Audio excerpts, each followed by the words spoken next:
There was a period in the late 90s when one young woman could not step outside her own front door without a wall of cameras waiting for her.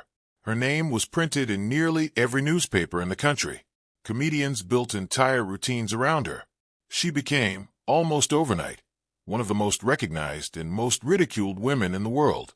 Her name was Monica Lewinsky, and for decades the public only knew one version of her story, the scandal. What most people never learned is what came after, the long and difficult road she walked to rebuild her identity, her career, and her sense of self-worth. For years, tabloid headlines speculated wildly about how much money she must have made from her infamy, painting a picture of a woman who cashed in on tragedy and walked away wealthy beyond imagination. The reality could not be further from that image. Her financial story is one of restraint, difficult choices, and a slow, deliberate rebuilding process rather than overnight riches.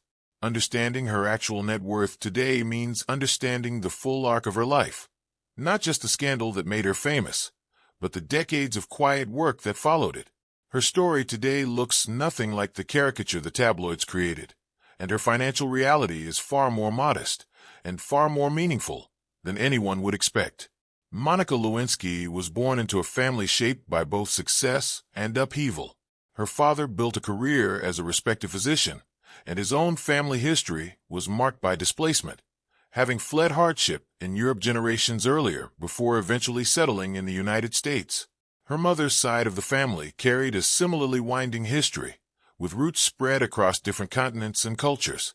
It was a family shaped by resilience and reinvention, themes that would echo throughout Monica's own life. She grew up in an affluent Beverly Hills household, attending some of the most exclusive schools in the region alongside the children of entertainment industry executives.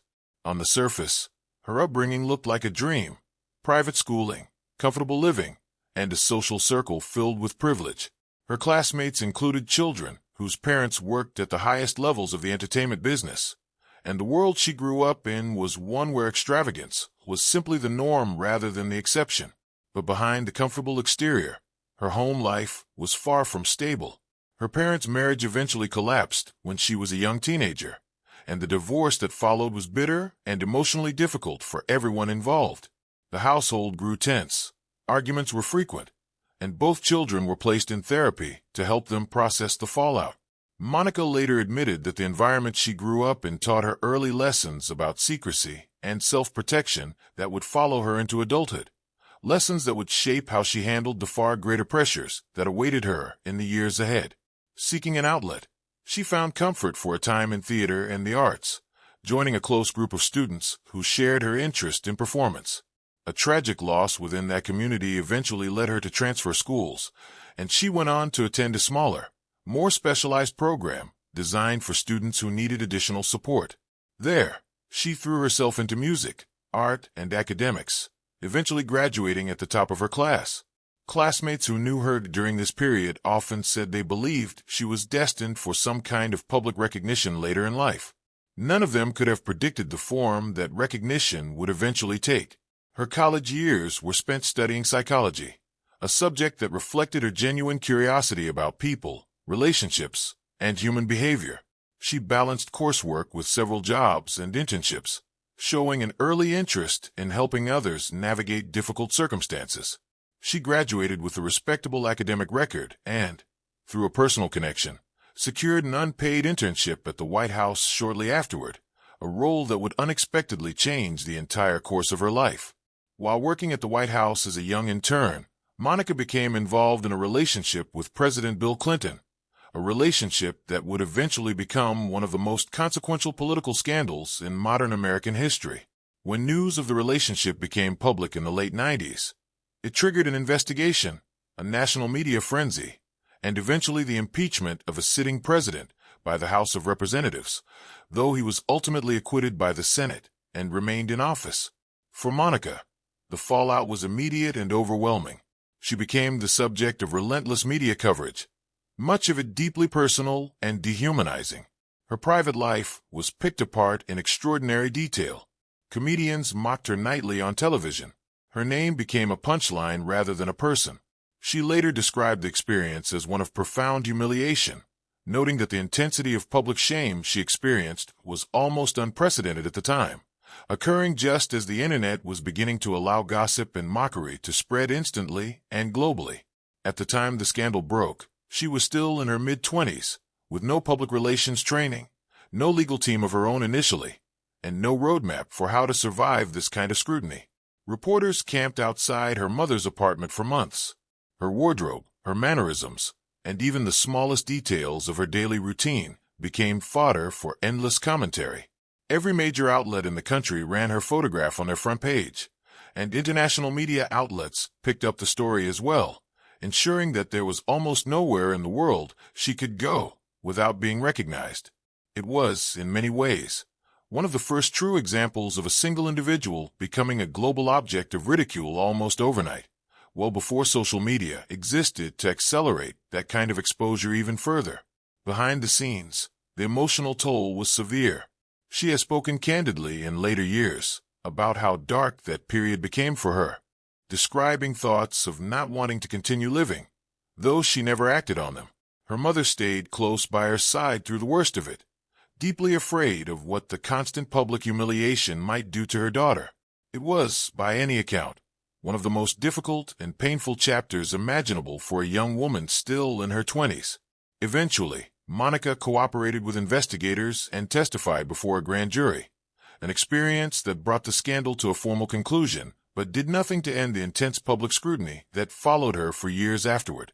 She gave a small number of high-profile interviews in the aftermath, hoping to explain her side of the story and begin the slow process of reclaiming her own narrative. She also released a memoir written with a well-known biographer, offering her own account of what had happened and how it had affected her. In the years that followed, Monica made several attempts to establish a career independent of the scandal that had defined her 20s. She launched a fashion accessories business, personally overseeing the design and production of a line of handbags that found placement in a number of well-regarded stores. For a brief period, press coverage of her work began to focus on her creative eye rather than her past, a small but meaningful shift. She also explored opportunities in entertainment, including hosting a television dating program with an unusual format, and appearing on various talk shows and specials both in the United States and internationally. These appearances allowed her to demonstrate a level of wit, intelligence, and resilience that many viewers had never associated with her before. Still, each new venture tended to draw renewed attention to the scandal itself, making it difficult for her to fully escape the shadow of her past, no matter how hard she worked to build something new. For many years, she also made a deliberate choice to turn down enormous sums of money offered for various media appearances, interviews, and endorsement deals, believing that many of these offers did not align with the kind of story she wanted to tell about herself. This decision undoubtedly slowed her financial recovery in the years immediately following the scandal, but it also allowed her to gradually rebuild a sense of control over her own narrative, something money alone could never have provided. During this period, she also struggled with finding stable employment outside of media appearances. She has spoken about job interviews that fell apart the moment employers recognized her name, and about the difficulty of building any kind of conventional career while carrying the weight of such intense public recognition. Even simple, everyday tasks became complicated by her fame, since she could rarely go anywhere without being noticed or approached by strangers.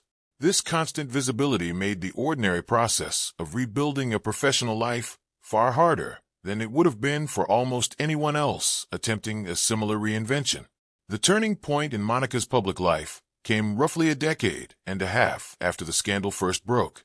Motivated in part by news of a young person's suicide following public online humiliation, she made the decision to speak publicly about her own experience in a deeply personal essay, describing the psychological toll of what she called the earliest large-scale example of internet-based public shaming. This marked the beginning of a new chapter in how the public understood her story. She followed the essay with a widely viewed public talk focused on the broader dangers of public shaming and cyberbullying, drawing on her own experience to help others understand the lasting damage that public humiliation can cause, especially in the digital age. The talk reached millions of viewers and repositioned her, for the first time, as a thoughtful advocate rather than a tabloid punchline. The reaction to her reemergence into public life was not immediately positive. Online commentators revived old jokes, and some even blamed her for unrelated events entirely outside her control. Yet over time, the tone of the conversation genuinely shifted. Journalists who once treated her as a punchline began treating her as a serious commentator on the ethics of public shaming. Universities invited her to speak to students about digital citizenship. Organizations focused on anti-bullying work sought her out as a partner and spokesperson. It was a slow transformation, built one appearance and one thoughtful interview at a time, but it represented a genuine and lasting shift in how she was perceived by the public. From that point forward, Monica became an increasingly respected voice in conversations about online harassment, digital ethics, and the psychological impact of public shaming. She began writing, speaking, and consulting on these issues, gradually building a reputation as someone with genuine insight into a growing societal problem, rather than someone defined purely by scandal. She partnered with anti-bullying organizations, contributed opinion pieces to major publications, and became a sought-after voice whenever conversations turned to the dangers of online pile-ons and the lasting psychological damage they can cause, particularly among young people. In more recent years, Monica has moved into producing, using her platform and experience to help shape how her own story, and stories like it, are told to new audiences. She established a production company and secured a development partnership with a major television studio, eventually serving as a producer on a scripted series that dramatized the very events that had once threatened to define her entire life. This time, however, she had genuine creative input into how her story was told, a level of control she had never previously had over her own narrative. She has also contributed to documentary projects examining public shame and its lasting effects, further cementing her role as someone actively shaping the cultural conversation around these issues, rather than simply being a subject within it. More recently, she launched a podcast focused on helping others process and recover from public humiliation, drawing on guests who have experienced their own versions of intense public scrutiny. Through these projects, she has continued to demonstrate that survival can eventually evolve into genuine leadership on an issue. Her transition into producing represented a significant milestone, not just professionally but personally. For the first time since the scandal broke, she held real creative authority over how a major piece of media portrayed her own story. She has spoken about how meaningful it was to be in the room during writing sessions, offering perspective and context that no outside writer could have provided, and ensuring that the portrayal reflected the genuine complexity of what she experienced rather than the flattened, punchline version the public had absorbed for years. Colleagues who worked with her on these projects have often praised her professionalism, her attention to detail, and her genuine passion for storytelling that treats difficult subjects with nuance rather than sensationalism. Despite decades of tabloid speculation suggesting she accumulated a massive fortune from her fame, Monica's actual financial situation tells a very different story. Her net worth today is relatively modest by celebrity standards, reflecting income earned primarily through her memoir, a small number of high-profile interviews conducted many years ago, and more recently through speaking engagements, advocacy work, and her production ventures. Much of this comes down to her own choices, by declining numerous lucrative offers over the years that she felt did not represent her values or the story she wanted to tell. She intentionally sacrificed significant financial gain in favor of maintaining control over her own reputation and narrative. It is a decision that has left her with far less wealth than public assumptions might suggest, but one that has also earned her something many public figures never fully recover: genuine credibility and respect. It is worth remembering that many of her early financial windfalls, while significant sounding on paper, did not translate into lasting wealth once expenses, taxes, and the realities of an unpredictable career were factored in.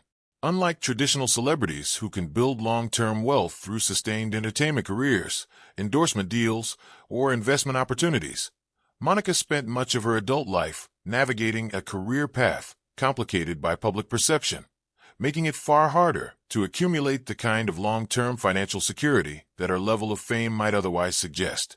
Her current income streams, rooted in speaking engagements, advocacy consulting, and television production work, reflect a much more grounded and sustainable approach to rebuilding financial stability, even if the overall numbers remain modest compared to public assumptions about her wealth.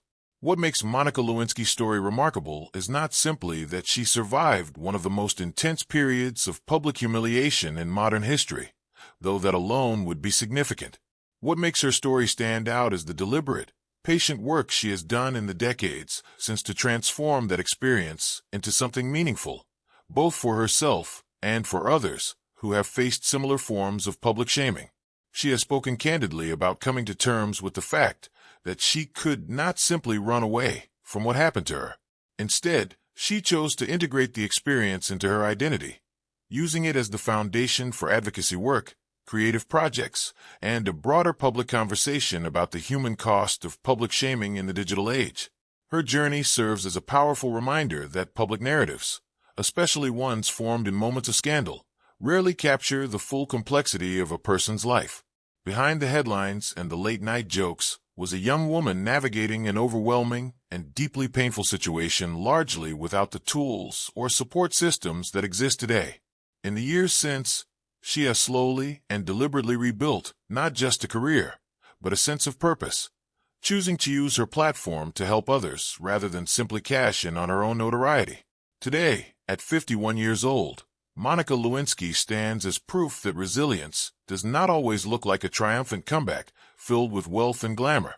Sometimes it looks like years of quiet, deliberate work, turning one of the most painful chapters imaginable into a source of purpose, advocacy, and genuine influence over conversations that matter deeply in the modern world. Her story also offers a broader lesson about how society treats public figures, particularly young women, who become entangled in scandals largely outside of their control.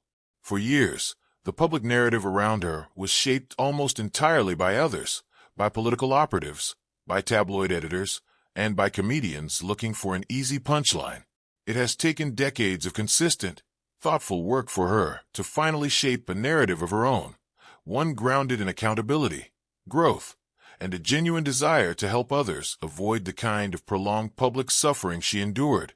In many ways, her financial modesty stands as a quiet testament to the integrity of that effort, a reminder that rebuilding a life on one's own terms is often worth far more than any settlement or endorsement deal could ever provide.